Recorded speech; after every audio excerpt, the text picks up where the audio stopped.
चलिए ध्यान से समझिए। अब हम लोग आज से शुरू करेंगे क्लास 12 का इनऑर्गेनिक केमिस्ट्री। हम लोगों ने पढ़ लिया फिजिकल केमिस्ट्री में 5 चैप्टर, पांचों चैप्टर मेरा समाप्त हो गया और आज से शुरू कर रहे हैं इनऑर्गेनिक केमिस्ट्री, जिसको हम लोग कहते हैं अकार्बनिक रसायन। क्या कहते हैं? अकार्बनिक रसायन। अकार्बनिक रसायन के बारे में देखेंगे। अकार्बनिक रसायन आज इंट्रोडक्शन करेंगे, इसके बारे में समझेंगे, चैप्टर को शुरुआत करेंगे, जिसको कहा जाता है इनऑर्गेनिक केमिस्ट्री। क्या कहा जाता है? Inorganic chemistry.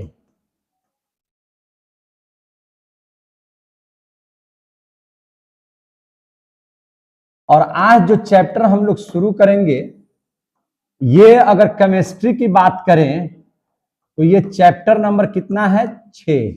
चैप्टर नंबर कितना है? 6। और इस चैप्टर का जो नाम है, इस चैप्टर के नाम को अगर आप समझने की कोशिश कीजिएगा तो इस चैप्टर का नाम है आप लोगों को तत्वों का निष्कर्षण के सिद्धांत। तत्वों के निष्कर्षण, तत्वों के निष्कर्षण के सिद्धांत और उसके प्रक्रम के बारे में पढ़ेंगे।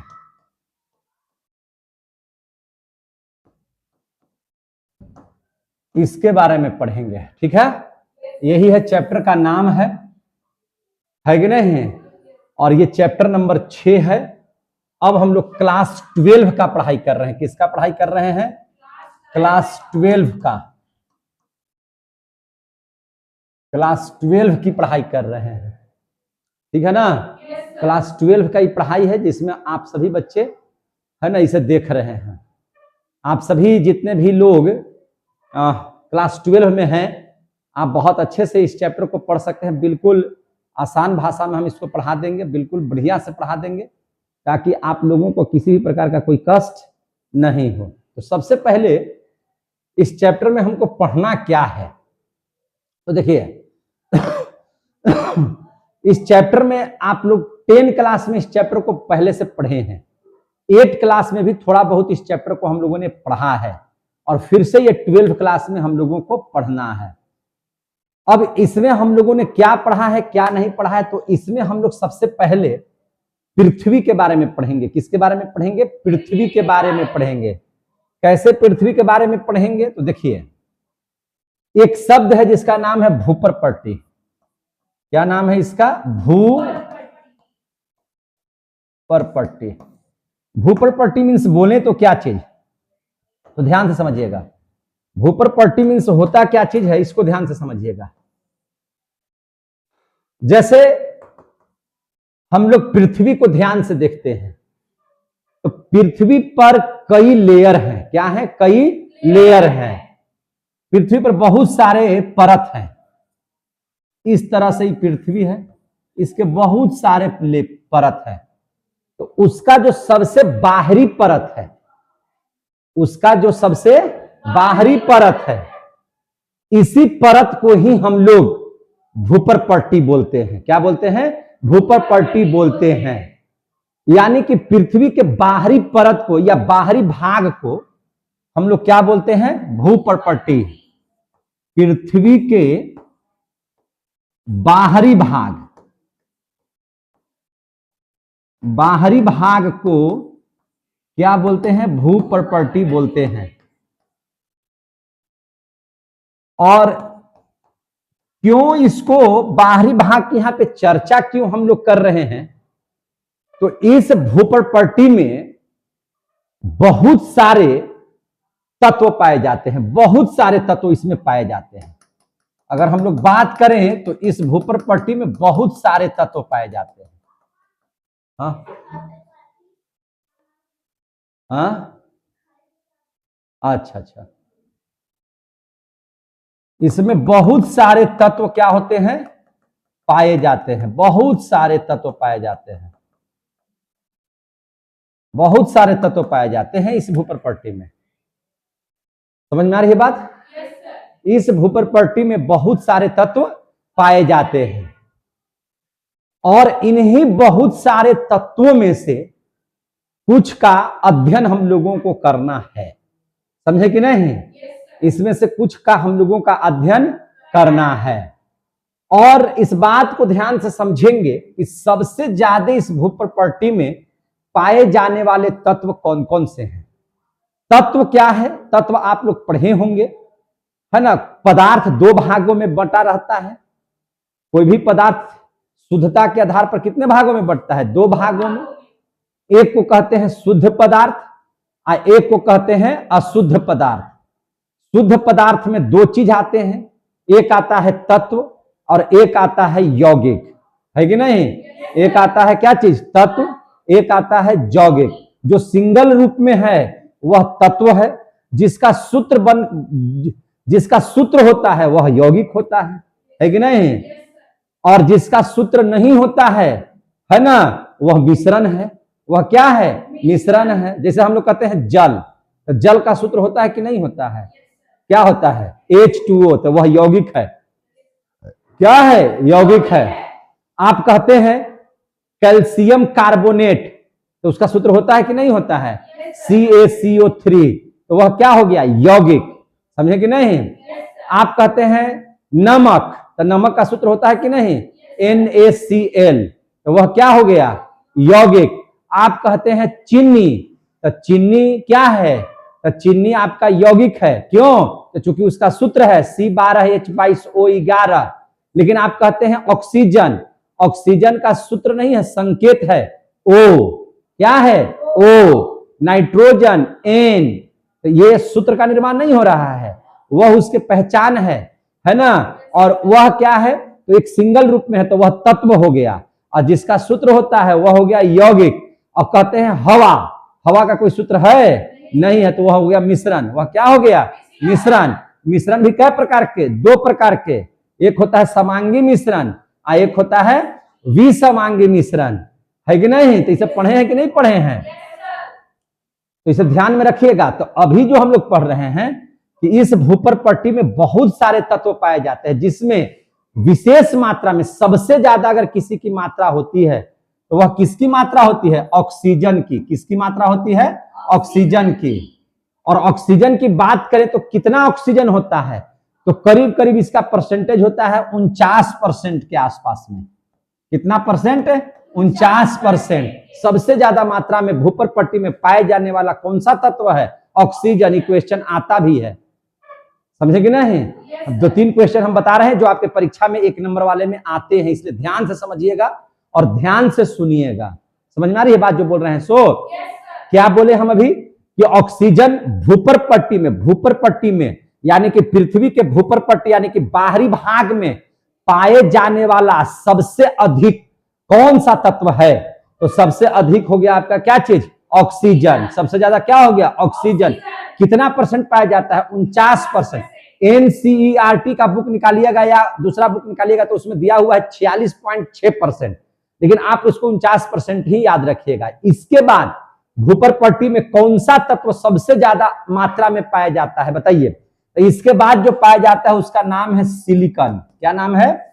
सिलिकॉन। और इसकी मात्रा करीब करीब आपको 26% या कहीं कहीं लिखा हुआ है 27%। क्या लिखा हुआ है? 26% या 27%। इसके बाद जो तत्व है उसका नाम है क्या चीज है? एल्युमिनियम। क्या नाम है? एल्युमिनियम। एल्युमिनियम लगभग कितना है? तो 8.3। एल्युमिनियम कितना है? लगभग 8.3%। कितना है? 8.3% है। हम अभी क्या बताएं? सिलिकॉन। सिलिकॉन की मात्रा हम आपको कितना बताएं? अभी जस्ट हम बताए हैं, बताइए आप लोग। 26% कहीं कहीं लिखा हुआ रहता है, कहीं कहीं 27% है कि नहीं है? इसके बाद सबसे ज्यादा मात्रा में पाए जाने वाला तत्व क्या है? एल्युमिनियम। एल्युमिनियम जो है सबसे अत्यधिक मात्रा में पाया जाने वाला है। इसके बाद कितना? 8.3%। कितना परसेंट? 8.3%। इसके बाद अगर हम लोग भूपर पट्टी में पाए जाने वाले तत्व की चर्चा करें तो लोहा है। क्या है? लोहा। लोहा की अगर परसेंटेज की बात करें तो यह करीब करीब 4.2% के आसपास में है। कितना परसेंट है? 4.2% के आसपास में है। इसके बाद अगर बात करें हम लोग तो कैल्शियम है। कौन है? कैल्शियम है। और कैल्शियम की अगर हम लोग परसेंटेज मात्रा देखें तो लगभग 3.6% के आसपास में पाया जाता है। कितना परसेंट में पाया जाता है? 3.6% के आसपास में है। इसी प्रकार से अगर हम लोग सोडियम की बात करें, है कि नहीं, तो सोडियम भी हमारे यहाँ भूपर पट्टी में बढ़िया है, 2.8% के आसपास में है। इसी प्रकार से हमारे यहाँ पोटेशियम है। क्या है? पोटेशियम है। और क्या है? मैग्नीशियम है। तो ये सब भूपर पट्टी में पाए जाने वाले तत्व है जिसका अध्ययन हम लोगों को इसमें करना है, समझे कि नहीं। लेकिन इसमें सबसे ज्यादा अगर कोई पाया जाता है तो सबसे ज्यादा पाया जाता है आपका ऑक्सीजन। ऑक्सीजन कितना परसेंट है? 49%। क्वेश्चन आता है भूपर पट्टी में पाए जाने वाला प्रचुर मात्रा में कौन सा तत्व है, तो आपको बताना है क्या चीज? ऑक्सीजन। अब यहां पर देखिए, तत्व को हम लोग 2 भाग में बांटते हैं, 3 भाग में। तत्व को हम लोग कितना भाग में बांटते हैं? 3 भाग में। कौन कौन? एक हो गया धातु, एक हो गया अधातु और एक हो गया उपधातु। पढ़े हैं कि नहीं पढ़े हैं? 9वां क्लास में आप लोगों ने पढ़ा होगा इस चीज को। धातु, अधातु, उपधातु। तो धातु क्या है तो तत्व, लेकिन धातु की कैटेगरी अलग है, अधातु की कैटेगरी अलग है कि नहीं। तो अगर यहां पे क्वेश्चन को ध्यान से समझना है, क्या समझना है क्वेश्चन को ध्यान से? तो ध्यान से यह समझना है कि, है ना, अगर क्वेश्चन पूछा कि भूपर पट्टी में पाए जाने वाला प्रचुर मात्रा में सबसे अधिक कौन सा तत्व है, तो ऑक्सीजन तत्व है 49%, लेकिन धातु नहीं है। ऑक्सीजन धातु नहीं है, ये पता है कि नहीं है? ऑक्सीजन धातु है कि अधातु है? तो यह अधातु है। क्या क्या है ये? अधातु है। धातु किसे कहते हैं? जिसमें एक विशेष प्रकार की चमक होती है, जिसको पीटने पर चूर चूर नहीं होता है, जो अघात वर्धनीय होता है। धातु की परिभाषा, धातु की पहचान है कि जिससे होकर के करंट प्रवाहित होता है, समझे कि नहीं। उसमें एक अलग प्रकार का ध्वनि पाया जाता है, विशेष प्रकार की क्या पाई जाती है? ध्वनि पाई जाती है, उसको बोलते हैं अधातु। और ठीक उसके विपरीत जो होता है उसको बोलते हैं अधातु। तो ऑक्सीजन को अगर पीटेंगे तो ऑक्सीजन पिटाएगा कैसे? तो गैस है, समझे कि नहीं। आप ऑक्सीजन को कैसे देखिएगा? चमकते हुए दिखाई दे रहा है क्या ऑक्सीजन? तो ये क्या हो जाएगा? किस श्रेणी में आ जाएगा? अधातु में आ जाएगा। किस में आ जाएगा? अधातु में। बोल भी नहीं करता है इन लोग। आंख धोकर क्या जाओ, आंख धोकर क्या। ये क्या चीज है? अधातु है। ऑक्सीजन क्या है? अधातु है। समझ में आ रही है बात? लेकिन अगर हम धातु की बात करेंगे तो सिलिकॉन क्या है? तो सिलिकॉन तो अधातु है ही नहीं, ये धातु भी नहीं है, ये तो उपधातु है ना। इसका उपयोग सबसे ज्यादा इलेक्ट्रॉनिक सामान में खूब होता है, समझे कि नहीं। बहुते उपयोग होता है इसका इलेक्ट्रॉनिक सामान बनाने में। चिप्स वगैरह सारा चीज इसी से बना हुआ रहता है, सिलिकॉन से बना हुआ रहता है। और सिलिकॉन है क्या चीज? तो यह उपधातु है। अब यहाँ पे क्वेश्चन हमने क्या कहा था आपसे? अभी क्वेश्चन हम आपसे पूछ रहे थे कि भूपर पट्टी में पाए जाने वाला सबसे अधिक मात्रा में तत्व, तब तो ऑक्सीजन है। लेकिन अगर हम पूछ दिया कि भूपर पट्टी में पाए जाने वाला सबसे अधिक मात्रा में कौन सा धातु है, तब धातु कौन सा है? तब हो जाएगा आपका क्या चीज है? एल्युमिनियम। एल्युमिनियम हो जाएगा सबसे ज्यादा, समझे कि नहीं। तो यहां पे 3 क्वेश्चन हम आपसे यहां पर कर दिए।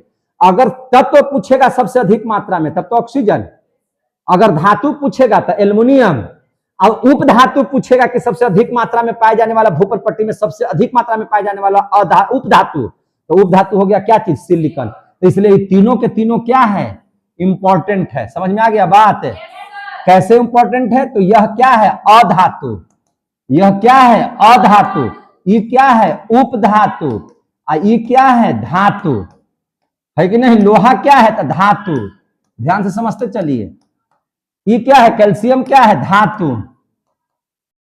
ये क्या है जी? 2.8% किसको लिखे थे? और इसका नंबर नहीं लिखे थे। तो 2.8% मात्रा में पाया जाता है कौन? तो आपको सोडियम लिखवाए होंगे। क्या लिखवाए होंगे? Sodium, Na। सोडियम क्या है? तो धातु है। सोडियम क्या है? धातु है। पोटेशियम क्या है? धातु है। मैग्नीशियम क्या है? धातु है। तो यहां से क्वेश्चन देख रहे हैं ना कैसे राइज हो गया से। अगर क्वेश्चन ये रहे कि सबसे अधिक मात्रा में पाए जाने वाला भूपर पट्टी में कौन सा तत्व या कौन सा अधातु, तो ऑक्सीजन। लेकिन कौन सा धातु, तो एल्युमिनियम। कौन सा उपधातु, तो सिलिकॉन। कौन सा तत्व, तो ऑक्सीजन। क्लियर हो गया? समझ में आ गया बात? तो यहां से 3 क्वेश्चन आपके बन गए। क्लियर हो गया कि नहीं? अब इस सभी चीजों को याद कैसे रखिएगा, ये है इंपॉर्टेंट। ऑक्सीजन, सिलिकॉन, Al है ना, Fe, कैल्शियम, सोडियम, ये सब कैसे याद रखिएगा? तो आपको एक ट्रिक बता देते हैं। क्या ट्रिक बता देते हैं? देखिए, आपको एक बता देते हैं समझने के लिए।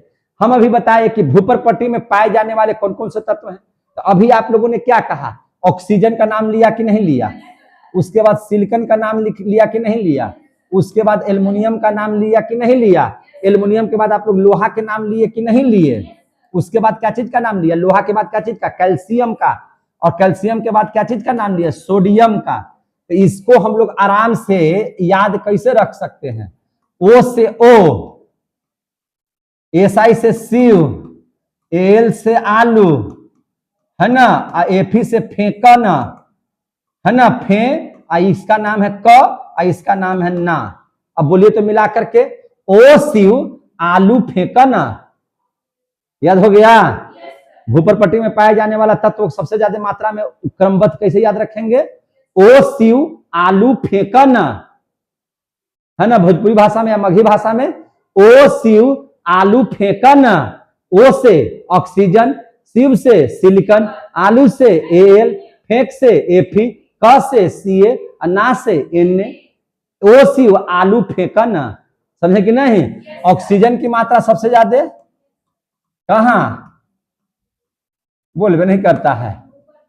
कितना सब बोल रहे थे, लिखे ना। यहाँ 49 हम बताए थे, अथिया में लिखल है, एनसीईआरटी में लिखा हुआ 46.6% है कि नहीं? 49। एल्युमिनियम कितना बताए थे? तो एल्युमिनियम 8.3%। कितना परसेंट? 8.3%। लोहा आपको कितना बताए थे? तो लोहा 4.2%, है ना। कैल्शियम कितना बताए थे? तो कैल्शियम आपको हम बताए थे करीब करीब 3.6%। और सोडियम कितना बताए थे? 2.8%। याद हो गया कि नहीं याद हो गया? है ना। अब यहीं पर तीनों क्वेश्चन का आंसर हम दे देते हैं। क्या दे देते हैं? कि भूपर पट्टी में पाए जाने वाले, क्या लिखेंगे?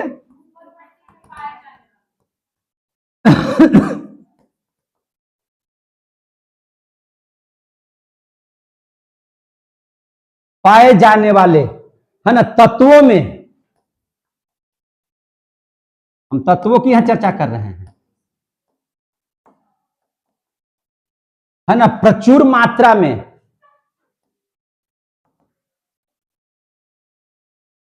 कौन सा तत्व? ऑक्सीजन हो जाएगा। क्या हो जाएगा? ऑक्सीजन। अब यही पर देख लीजिए एक बार, भूपर पट्टी में पाए जाने वाले तत्वों में प्रचुर मात्रा में कौन सा उपधातु? बोल जोर से। सिलिकॉन। भूपर पट्टी में पाए जाने वाले तत्वों में प्रचुर मात्रा में कौन सा धातु? तोहरी के मुंह में जाब लगल है सबके, है कि नहीं? क्या है? धातु हो गया एल्युमिनियम, तत्व हो गया, तत्व हो गया ये भी। आओ अगर अधातु पूछेगा तो, अगर अधातु पूछ देगा तो अधातु कौन हो जाएगा? ऑक्सीजन। अधातु क्या हो जाएगा? ऑक्सीजन। 4 प्रश्न यहां से बनकर के तैयार हो गए। कितना प्रश्न बनकर के तैयार हो गए? आप देख सकते हैं 4 प्रश्न आपके बनकर के तैयार हो गए। और जो चारों के चारों बहुत ही जरूरी है, याद रखना। क्या है? बहुत जरूरी है। क्लियर हो गया? आगे देख चलिए। अब हम लोग आगे, अब हम लोग पढ़ते हैं कि प्रकृति में धातु जो है मुख्य रूप से कितने अवस्थाओं में पाए जाते हैं, है कि नहीं?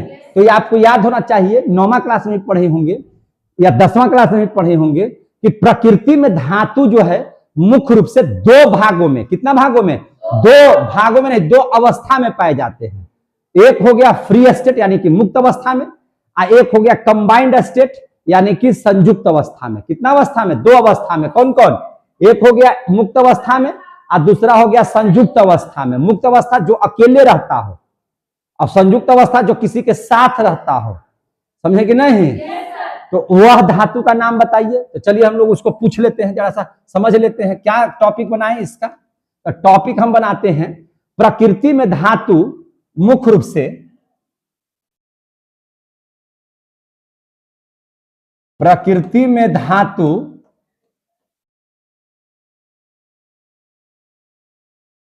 मुख्य रूप से प्रकृति में धातु मुख्य रूप से दो अवस्था में पाए जाते हैं। दो अवस्था में पाए जाते हैं। दो अवस्था में पाए जाते हैं। ठीक है, कौन कौन अवस्था में पाए जाते हैं? तो पहला एक हो गया मुक्त अवस्था में,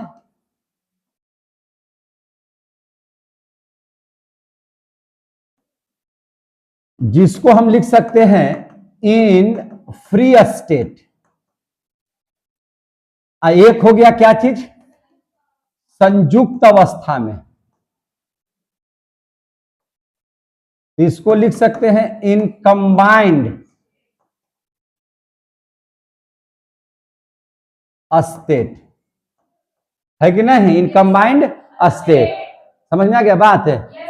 अब हम लोग इसके बारे में समझेंगे, है ना, मुक्त अवस्था में। किसके बारे में समझेंगे? मुक्त अवस्था में। समझ में आ रही है बात? क्या बोल रहे हैं? मुक्त अवस्था में। अब देखेंगे पहला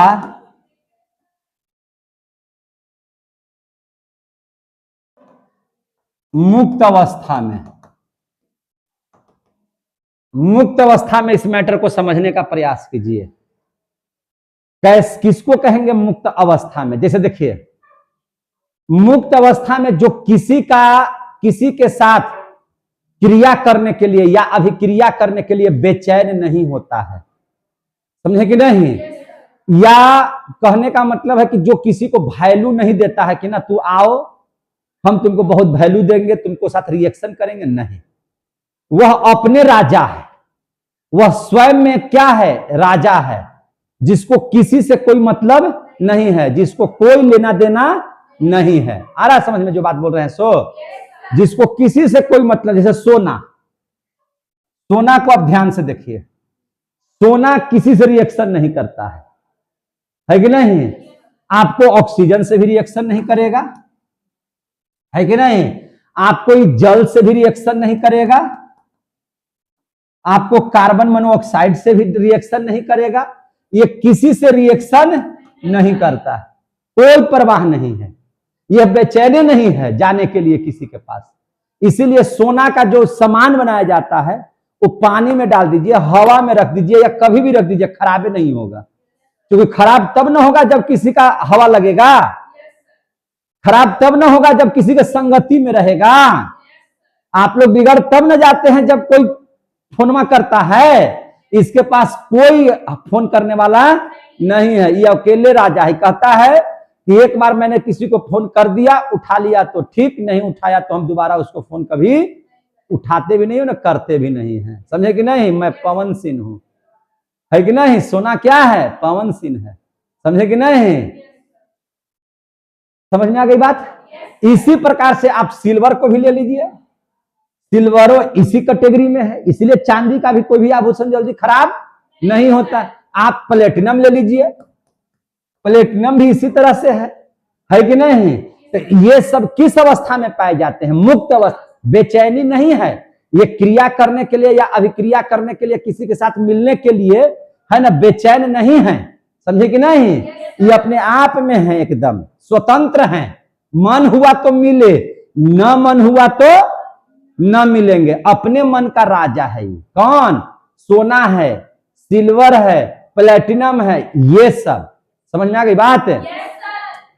तो हम लोग मुक्त अवस्था में किसको रखेंगे? किसको कहेंगे मुक्त अवस्था में? तो कहेंगे कि वे सभी धातु, समझे कि नहीं? वे सभी धातु, देखिए ध्यान से, वे सभी धातु जो अति अल्प,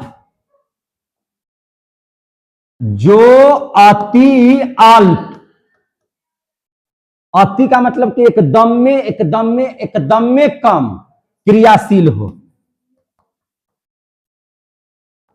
है कि नहीं? एकदम अति अल्प क्या हो? क्रियाशील हो। जितना बात से हम बोल रहे हैं वैसा आप लोग बोलिए, क्रियाशील हो। समझ में आ गया बात?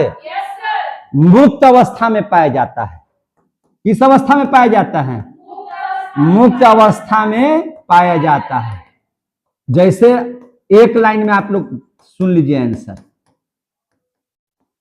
हम लोग गोतिहारों क्यों करते हैं? हम लोग गोतिहारों क्यों करते हैं? हम लोग इसीलिए ना गोतिहारों करते हैं कि हम अगर उसके यहां शादी विवाह में या मरनी जिन्नी में या बर्थडे पार्टी में न जाएंगे तो हमको भी होगा तो हमारे यहां वो न आएगा। इसीलिए आपको उसके साथ रिएक्शन करना पड़ता है, उसको भी आपके साथ रिएक्शन करना पड़ता है। लेकिन अंबानी कैगो के यहां जाते हैं? जाते हैं? उसी के यहां सब आता है, वो जल्दी किसी के यहां जाते उते नहीं है। का है? तो वो एकदम मुक्त अवस्था में है, स्वतंत्र अवस्था में है। समझे कि नहीं? तुम ही को जरूरत है मेरे पास आओगे, हमको जरूरत ना है। आ गया समझ में? बस तो ये सब चीज वही है, अंबानी साहब है सब। जहां सोने सोना है तो अंबानी है ना है। करोड़पति, भारत का सबसे बड़ा, करोड़पति नहीं खरबपति, सबसे ज्यादा रुपया वाला व्यक्ति है कि नहीं? जिसके पास रुपया का कोई कमी नहीं है। समझ में आ रहा तो बोलिएगा। हम और आप किसी के पास आते और जाते हैं क्योंकि उसकी जरूरत हमसे है, हमारी जरूरत उससे है कि नहीं? या हम कह सकते हैं कि सब फकीर है एकदम।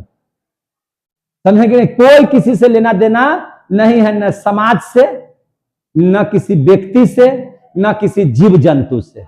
अपने में मगन है, मस्त मौला है। समझे कि नहीं? और अपना जिंदगी काट रहा है। लेकिन अब एक चीज ध्यान दीजिए, मुक्त अवस्था में और कौन हो सकता है?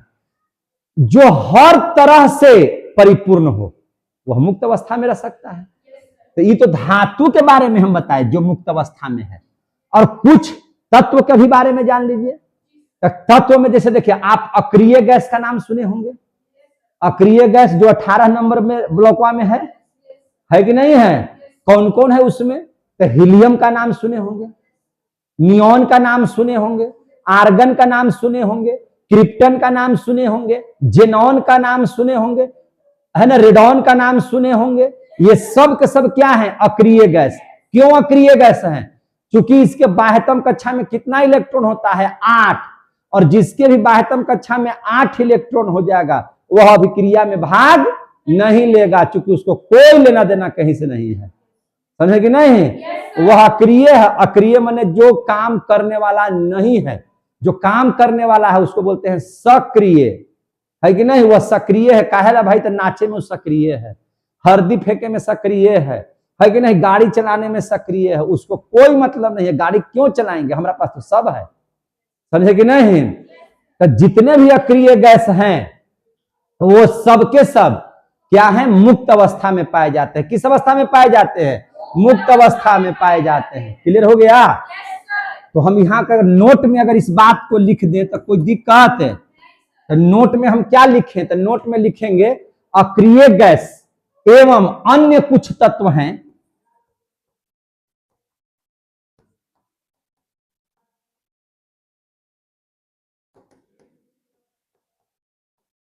अन्य कुछ तत्व हैं, है कि नहीं? अन्य कुछ तत्व हैं जो मुक्त अवस्था में पाए जाते हैं।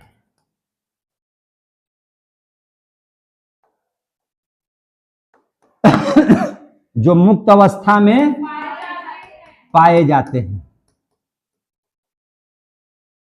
जो मुक्त अवस्था में पाए जाते हैं। अभी अक्रिय गैस का नाम बताइए और बोलिए। हीलियम, नियॉन, आर्गन, क्रिप्टन, बोल भी नहीं करता है जी। आर्गन, क्रिप्टन, जेनॉन, रेडॉन, ये सब का नाम नहीं सुने हैं आप लोग? और इसके अलावा देखिए एक को बताते हैं, कार्बन और सल्फर। कौन? कार्बन और ये एक ऐसा है जो स्वतंत्र अवस्था में, मुक्त अवस्था में प्रकृति में पाया जाता है कि नहीं? मुक्त अवस्था में प्रकृति में पाया जाता है। क्लियर हो गया? कहीं से कोई दिक्कत है? अब हम लोग देख लेते हैं संयुक्त अवस्था में। क्या देख लेते हैं? संयुक्त अवस्था में।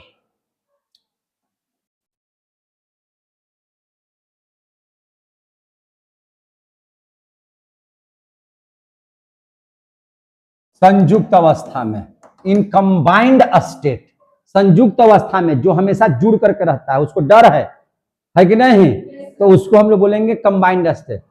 कौन? जो अधिक क्रियाशील धातु, जितने भी क्रियाशील धातु हैं, खास करके अधिक क्रियाशील धातु, सब के सब संयुक्त अवस्था में पाए जाते हैं। देखिए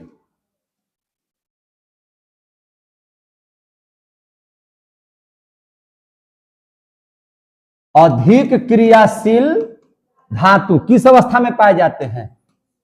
संयुक्त अवस्था में पाए जाते हैं।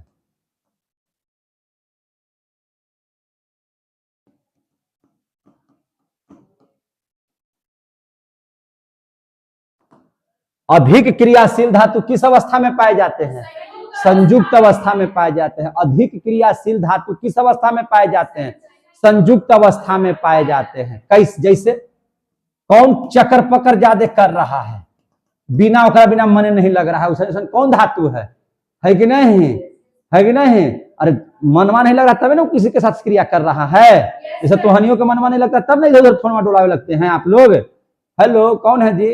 हाय मैं बोल रही हूँ, मैं बोल रहा हूँ, है ना, तुम्हारा वाला पहिल का, तब ना आप लोग चक्कर पकड़ करते हैं ज्यादा।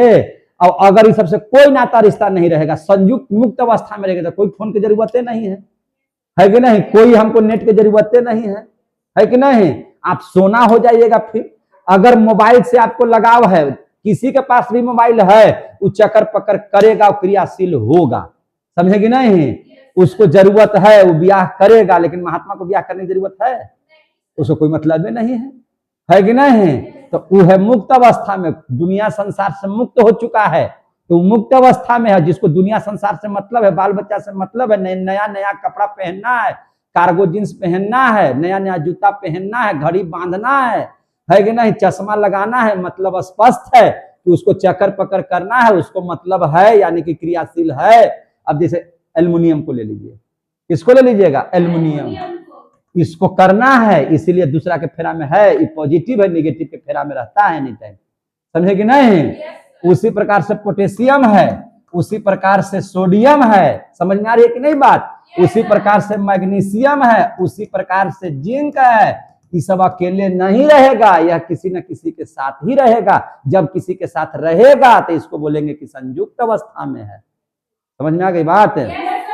किस अवस्था में है? संयुक्त अवस्था। कौन ऐसा तत्व है जो मुक्तो अवस्था में रहता है और संयुक्तो अवस्था में रहता है कि नहीं? बढ़िया से मुक्तो अवस्था में नहीं है ना, बढ़िया से संयुक्त अवस्था में, ये भी कर सकते हैं।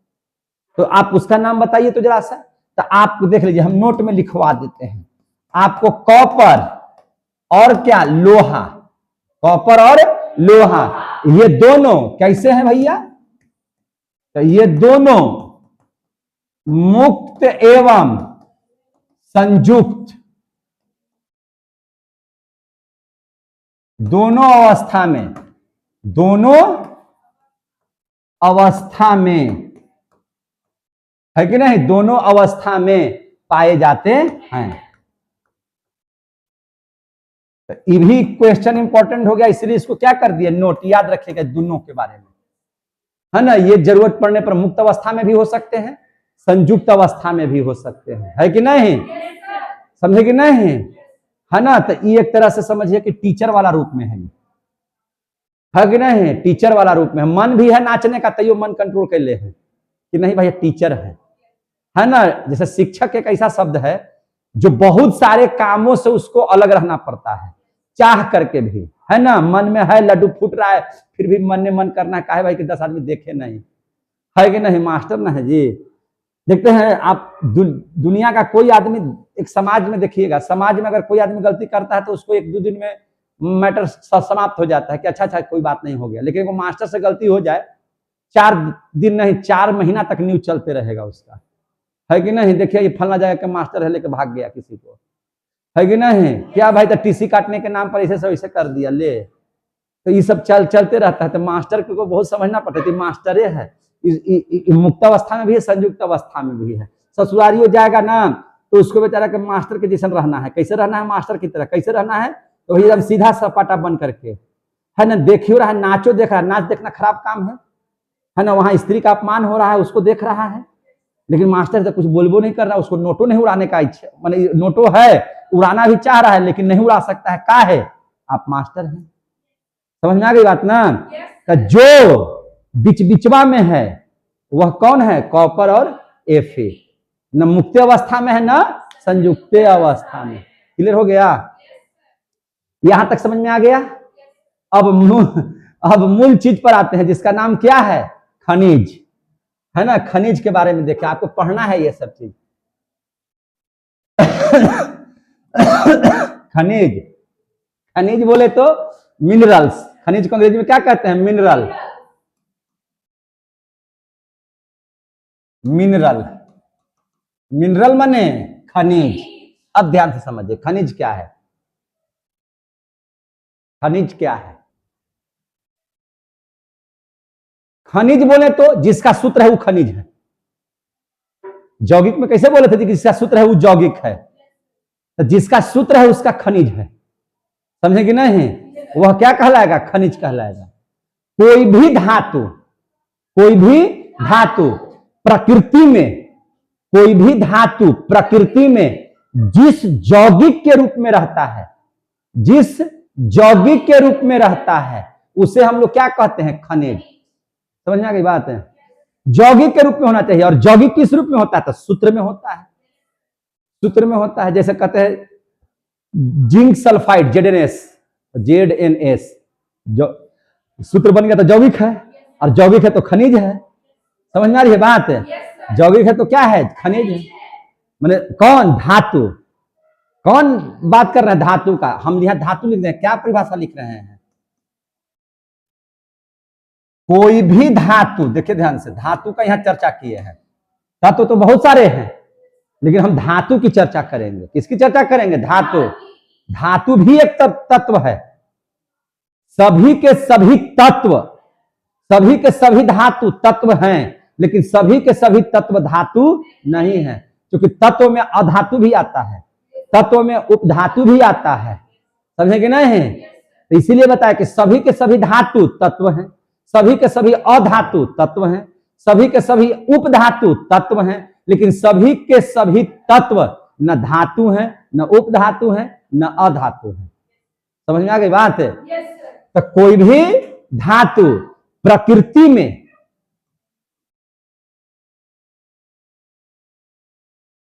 प्रकृति में, कोई भी धातु, कोई भी धातु प्रकृति में जिस यौगिक के रूप में पाए जाते हैं,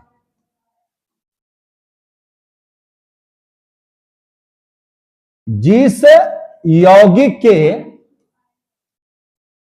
रूप में पाए जाते हैं, जिस यौगिक के रूप में पाए जाते हैं उसे क्या कहते हैं? खनिज कहते हैं। उसे खनिज कहते हैं। अब समझ में आ गया होगा परिभाषा में,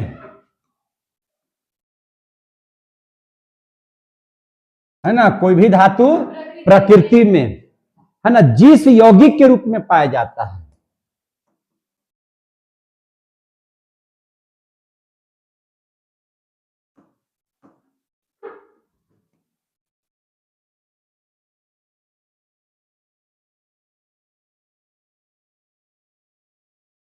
जिस यौगिक के रूप में पाया जाता है उसे क्या कहते हैं? खनिज कहते हैं।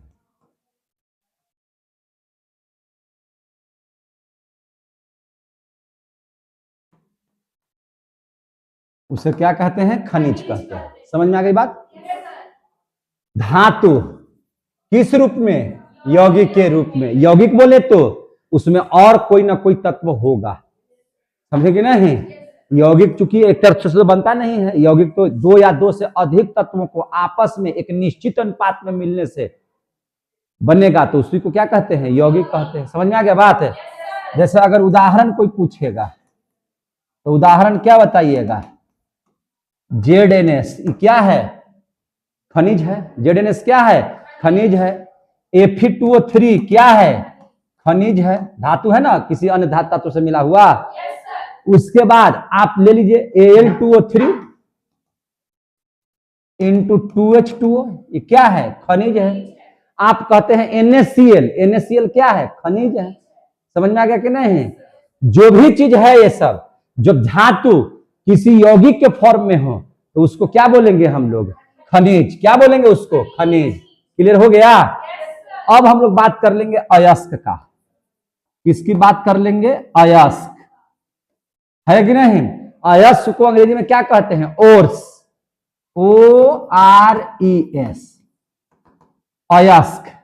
क्लियर हो गया? अयस्क। अब देख लीजिए, बहुत अच्छा समझिए, हम आपको समझा रहे हैं। अयस्क भी क्या है? एक प्रकार का खनिज है। अयस्क क्या है? एक प्रकार का खनिज है। चलिए हम लोग मान के चलते हैं लोहा का अयस्क लिए, तो लोहा का तो एगो अयस्क होगा नहीं। अरे Fe से तो एगो यौगिक बनता नहीं है, बहुत सारे यौगिक बनते हैं। अब हम लोगों को कोई टारगेट दे दिया कि यहां पे भी लोहा का अयस्क है, यहां पे भी लोहा का अयस्क है, यहां पे भी लोहा का अयस्क है, या अति लोहा का खनिज है, यहां पे भी लोहा का खनिज है। अयस्क किसको बोलेंगे वो समझा रहे हैं, समझे कि नहीं? अयस्क किसको बोलेंगे वो समझिए आप लोग। ये सबके सब क्या है? लोहा के खनिज है। किसके खनिज है? लोहा के। कितना जगह है? 4 जगह, ABCD, 4 लोहा के खनिज हैं। समझे कि नहीं?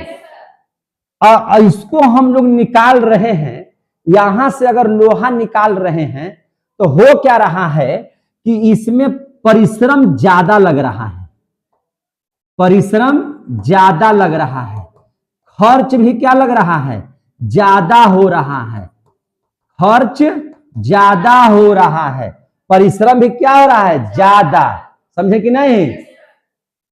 और प्राप्ति कम हो रहा है। प्राप्ति हो रहा है लेकिन कैसा हो रहा है? कम। समझ में आ गई बात? अब यहां पे देखिए, परिश्रम ज्यादा लगा, यहां पे खर्च कम हुआ है ना, प्राप्ति औसतन हुआ। प्राप्ति कैसा हुआ? औसतन, माने जितना होना चाहिए उतना नहीं हुआ। समझ में आ रही है बात ना? जितना होना चाहिए उतना नहीं हुआ। अब इस जगह को देखिए ध्यान से, यहां पर परिश्रम कम लगा, खर्च ज्यादा हो गया, प्राप्ति जो हुआ अल्प हुआ। क्या हुआ? अल्प। किसको अयस्क कहेंगे वो बता रहे हैं। सबके सब खनिज है लोहा का, लेकिन अयस्क किसको कहेंगे वो समझा रहे हैं। यहां पे देखिए, यहां पे क्या हुआ? परिश्रम कम लगा, खर्च भी मेरा क्या हुआ? कम हुआ। अब प्राप्ति भी क्या हो गया? ज्यादा हुआ। प्राप्ति क्या हुआ? ज्यादा। प्राप्ति क्या हुआ? ज्यादा। बोल दीजिए ना कि अति करने के लिए, एसी उसी बंद करने के लिए। बोल के आइए जल्दी से कि एसी फेसी सब बंद कीजिए।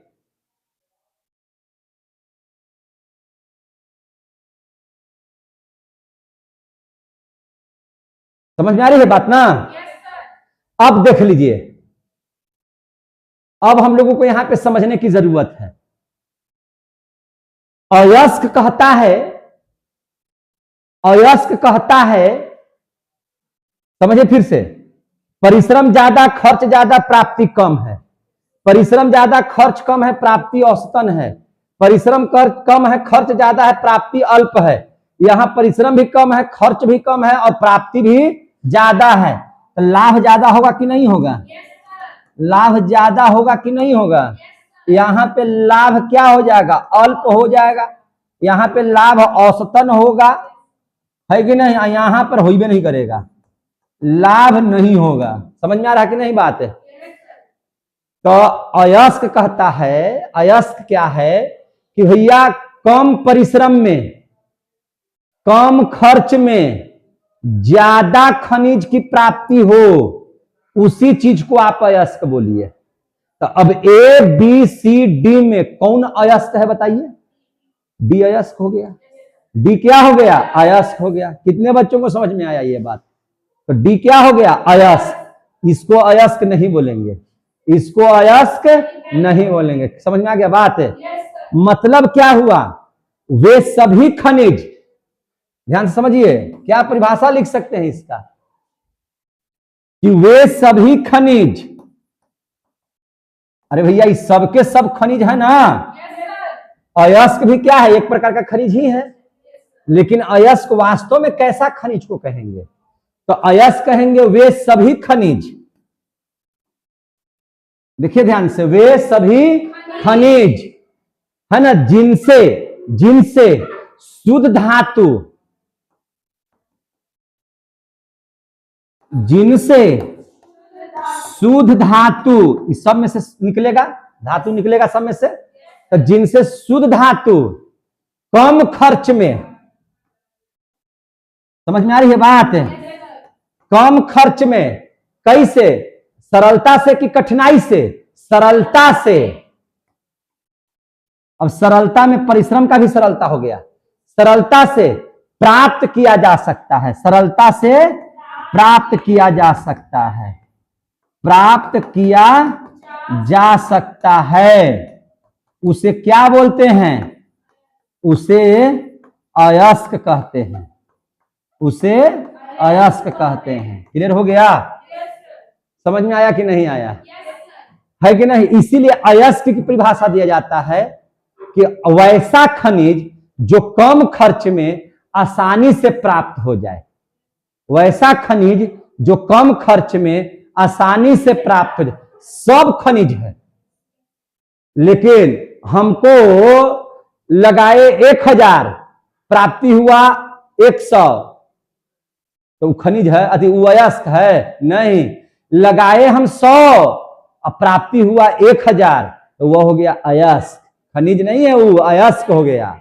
समझ में आ गई बात? तो अयस्क भी एक प्रकार का क्या है? लिख देते हैं, अयस्क भी एक प्रकार का खनिज है, सब खनिजे है, लेकिन कैसा खनिज? जो कम खर्च में सरलता से प्राप्त हो जाए। कैसे प्राप्त हो जाए? सरलता से प्राप्त हो जाए, उसे क्या कहेंगे? अयस्क।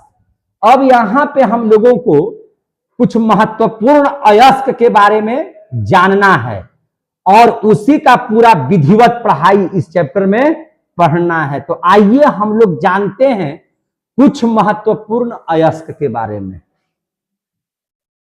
क्या जानते हैं? कुछ महत्वपूर्ण अयस्क, कुछ महत्वपूर्ण अयस्क। समझ में आ रही है बात?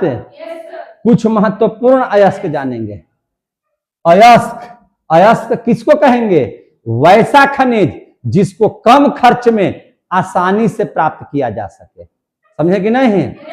जैसे एल्युमिनियम हमको निकालना है, तो एल्युमिनियम कहां मिलेगा? तो किसी न किसी खनिज में मिलेगा, जिसमें आसानी से अगर निकाल लिए तो उसको अयस्क बोलेंगे। तो इसके 3 अयस्क हैं प्रमुख। इसका कितना अयस्क है एल्युमिनियम का? 3।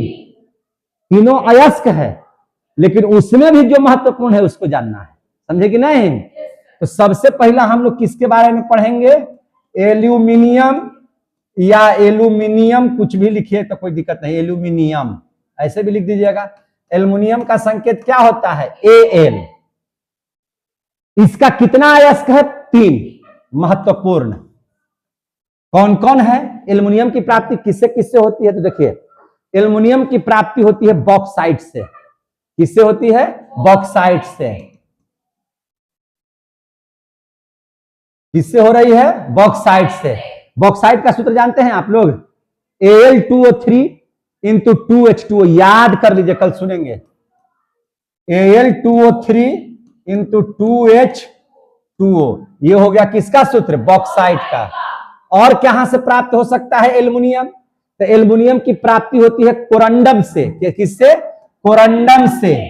और कोरंडम का सूत्र होता है कि इसमें से खाली H2O, 2H2O हटा दीजिए, तो कोरंडम हो गया, यानी कि Al2O3। ये क्या चीज का सूत्र हो गया? कोरंडम का। और इसका अयस्क है क्या चीज? तुम भी बोलती है कहने जी मुंह से जी, क्यों नहीं बोलती है तुम? है ना, इसको बोलते हैं हम लोग क्या चीज? है ना, क्रोमोलाइट, क्या बोलते हैं इसको एक और अयस्क को? क्रोमोलाइट। तो क्रोमोलाइट का सूत्र क्या होता है? तो क्रोमोलाइट का सूत्र होता है Na3Al-F6। Na3Al-F6 याद कर लीजिए इसको। क्या कर लीजिए? याद कर लीजिए।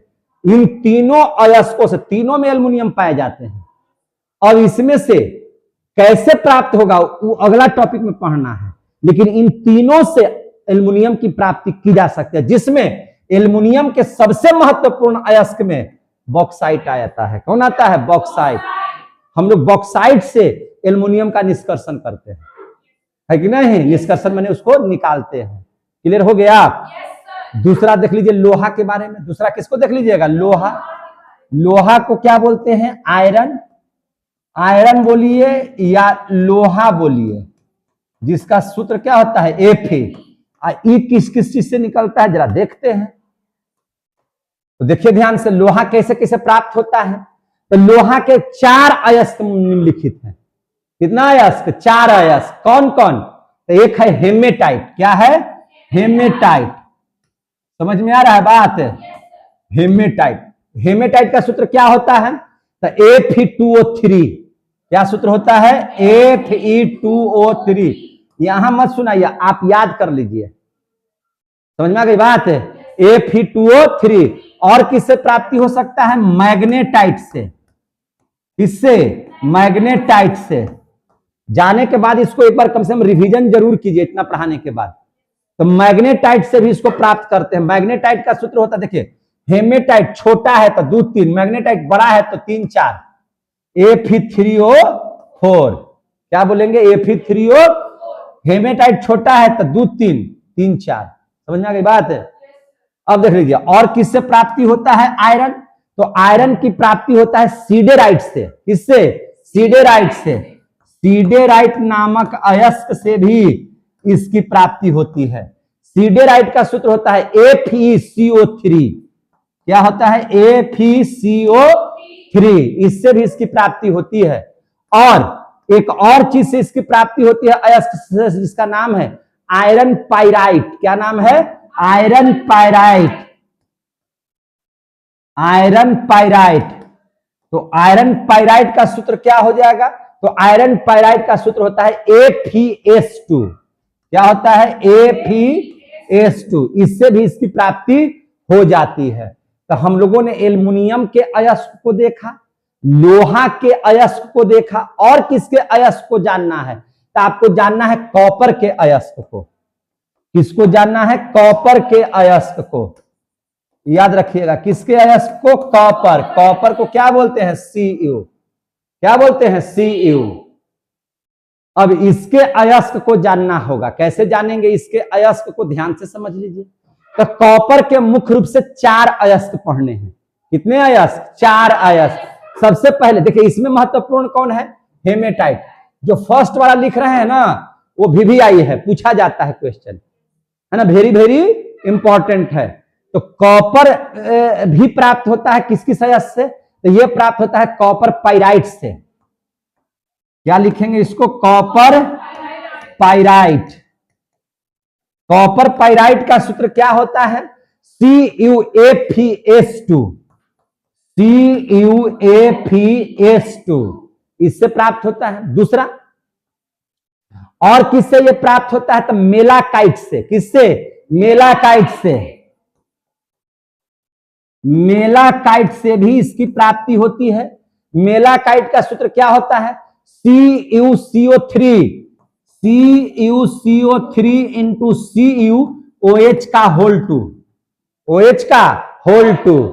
ये सूत्र होता है किसका? मेलाकाइट का। इसका? मेलाकाइट का। इससे भी प्राप्ति होता है क्या चीज? कॉपर। क्या प्राप्ति होता है? कॉपर। और कॉपर किस चीज से प्राप्त होता है? तो क्यूप्राइट से। किससे प्राप्त होता है? क्यूप्राइट से। ये सब जो लिख रहे हैं सब है क्या चीज? अयस्क है ये सब, जिससे धातु की प्राप्ति हो सकती है। ये सब समझ में आ रही है बात ना? तो क्यूप्राइट से। तो क्यूप्राइट का सूत्र क्या होता है? तो Cu2O। क्या होता है? Cu2O। क्लियर हो गया? इसका और है कॉपर का अयस्क जिसको बोलते हैं कॉपर ग्लांस, क्या बोलते हैं? Copper glance.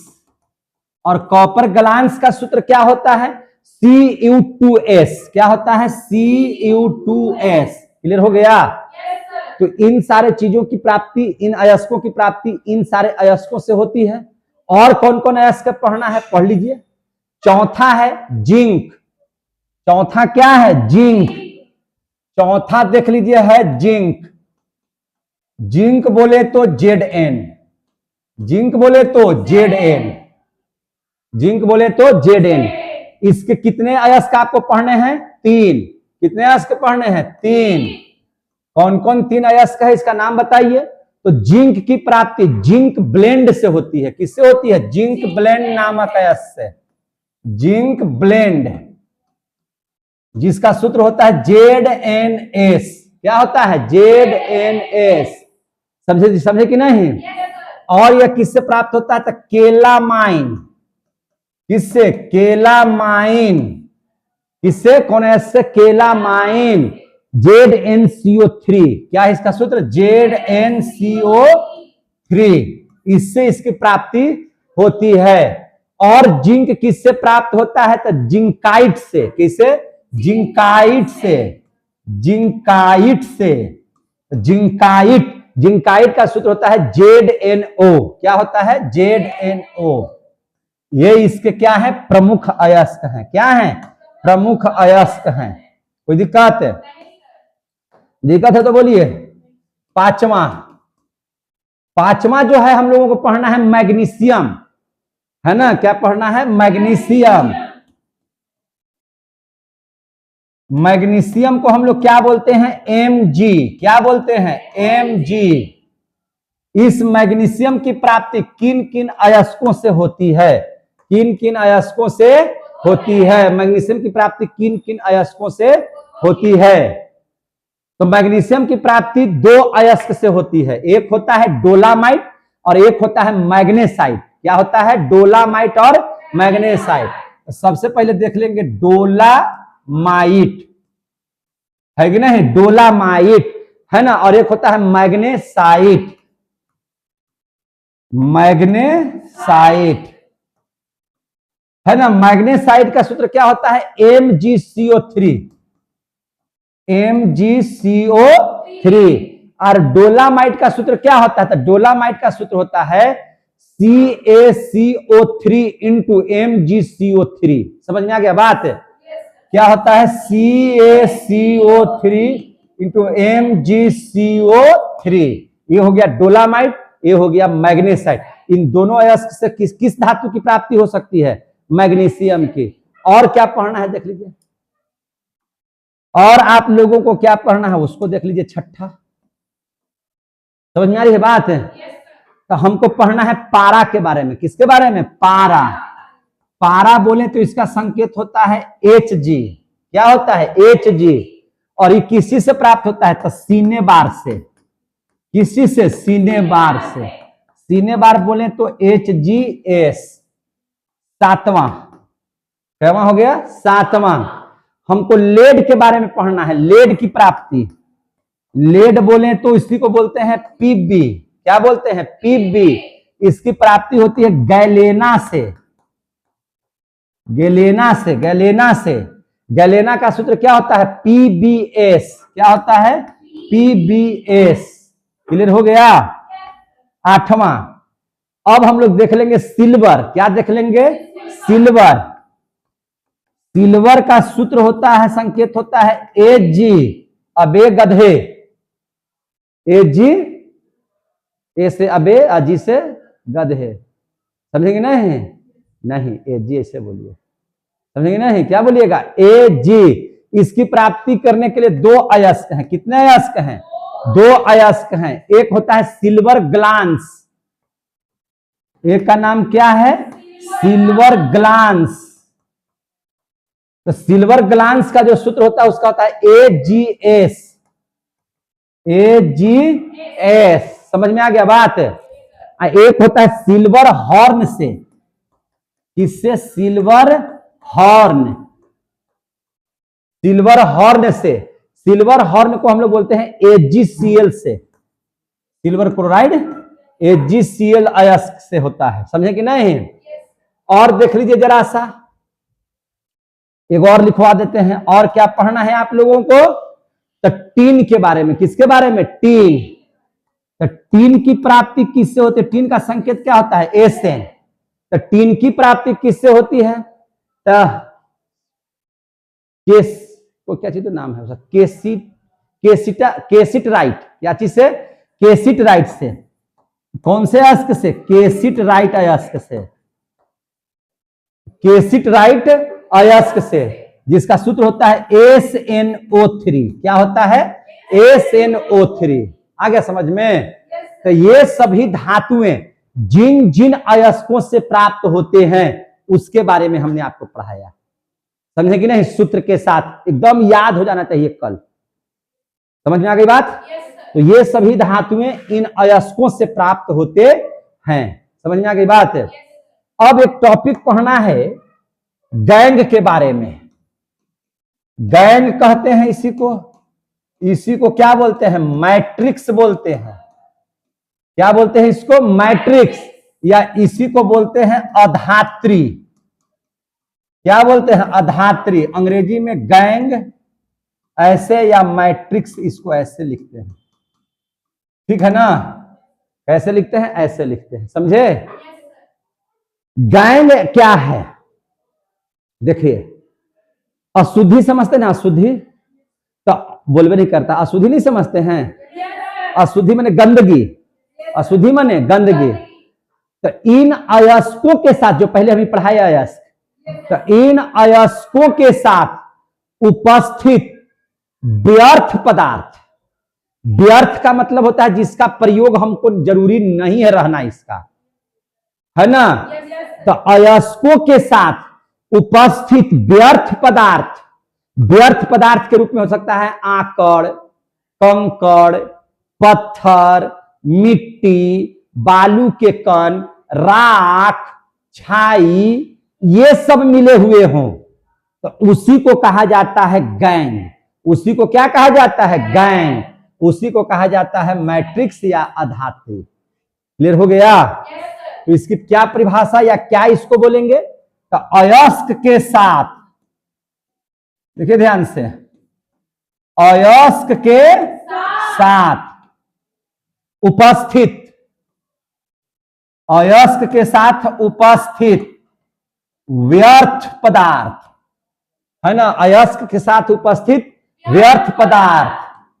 व्यर्थ पदार्थ में कौन कौन चीज आ जाता है? जैसे जैसे आकड़, कंकड़, पत्थर, मिट्टी, बालू, राख, छाई, है ना? यही सब ETC कर देते हैं। ETC समझ में आ गई बात है? ETC को गैंग या मैट्रिक्स कहते हैं।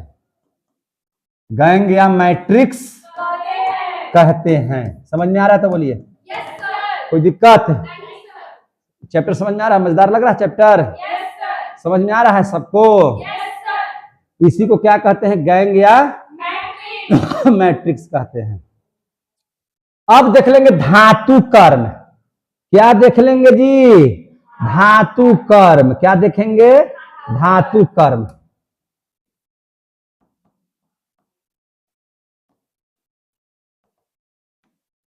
क्या देखेंगे मेरे भाई? धातु कर्म। ध्यान से समझे, धातु कर्म। कर्म क्रिया समझते हैं ना? जब शादी होता है तो देखिएगा तिलक चढ़ेगा, तिलक के बाद मटकोरा होगा, मटकोरा के बाद हल्दी होगा, हल्दी के बाद मेहंदी होगा, मड़वा जिसको बोलते हैं भतमान होगा, है कि नहीं? भतमान के बाद बाराती सज उज के जाएगा और लड़की के यहाँ वही चीजवा आएगा। होता है ना? चाहे कोई मर जाता है तो 12 दिन तक हम लोग क्रियाक्रम कहते हैं। क्या करते हैं? क्रियाक्रम करते हैं। 10वां हो गया, सतमहीना हो गया, तो 10वां हो गया, तो भोज हो गया तो बरखी हो गया, है कि नहीं।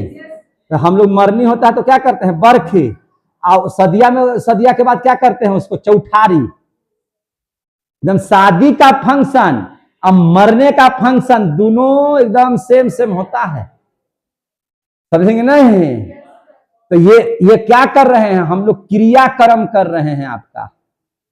आपका नहीं, मैंने जो मर गया उसका क्रियाक्रम कर रहे हैं, समझेंगे नहीं।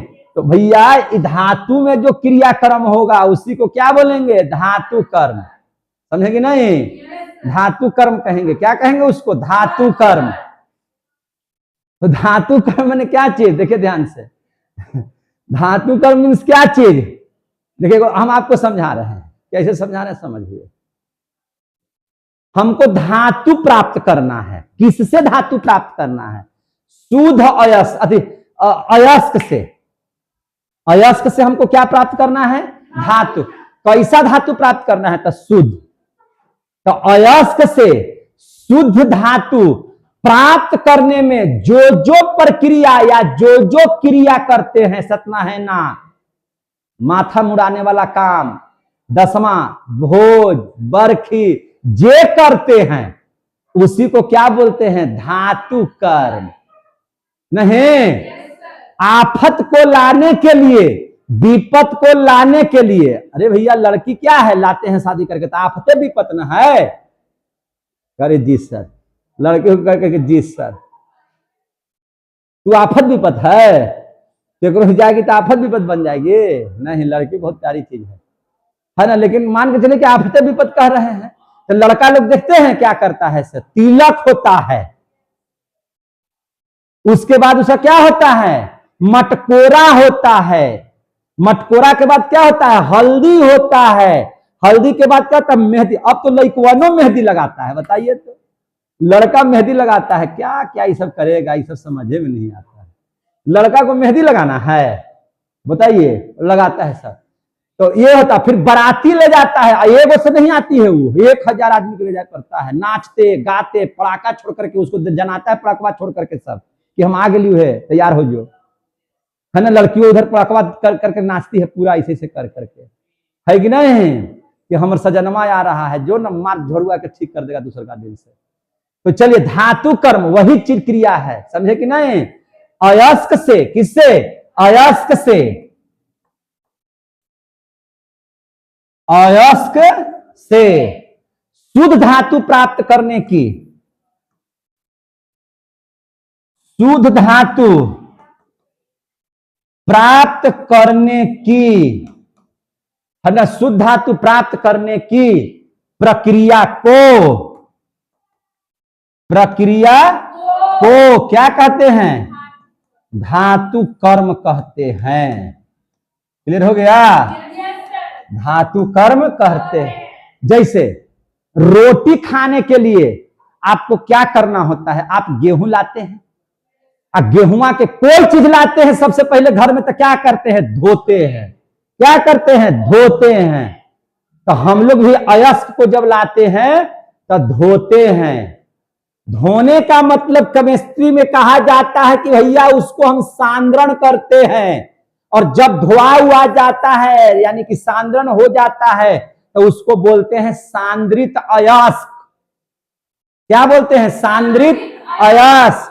अब फिर गेहुआ के धो धा करके घामा में पसारते हैं, घामा मतलब धूप में, काहे लगी कि एकरा में से नमी उड़ जाए, नमी क्या हो जाए, उड़ जाए। तो सांद्रित अयस्क को हम लोग ऑक्साइड में बदल देते हैं, किसमें बदल देते हैं, ऑक्साइड में बदल देते हैं। और जब सांद्रित अयस्क ऑक्साइड में बदल जाता है तो उसका अपचयन करते हैं। अपचयन का मतलब क्या हुआ, ऑक्सीजन को उसमें से हटाते हैं, माने नमिया को हटा देते हैं। फिर उसके बाद उसको चुन लेते हैं, क्या करते हैं, चुनते हैं, ताकि एकरा में कंकड़ पत्थर न मिले, और जा करके मिल में चले जाते हैं और उसका खूब बढ़िया से महीन पिसवा देते हैं, तो आटा बन जाता है। आटवा से चलनिया से चाल देते हैं तो शुद्ध आटा निकलता है, उसी को गूंथ देते हैं तो रोटी बन जाता है। हो गया। तो रोटी की प्राप्ति कैसे किए? उसी प्रकार से आपको धातु प्राप्त करना है। तो सबसे पहले अयस्क को धोते हैं तो वह सांद्रण हो गया, उसके बाद उसमें ऑक्साइड में उसको बदल देते हैं, उसके बाद उसको अपचयन करते हैं, मैंने ऑक्साइड को ऑक्सीजन हटाते हैं तो धूप में सुखाना पड़ेगा। उसके बाद क्या करते हैं? धातु को चून चान करते हैं, फेन उत्प्लावन विधि द्वारा, जौन विधि का इस्तेमाल करना हुआ, चुंबकत्वीयकरण विधि द्वारा, चुंबक द्वारा भी बड़े बड़े जो लौह पदार्थ होंगे वो अलग हो जाएंगे, है कि नहीं? तो यानी कि उसका क्या करते हैं? शुद्धि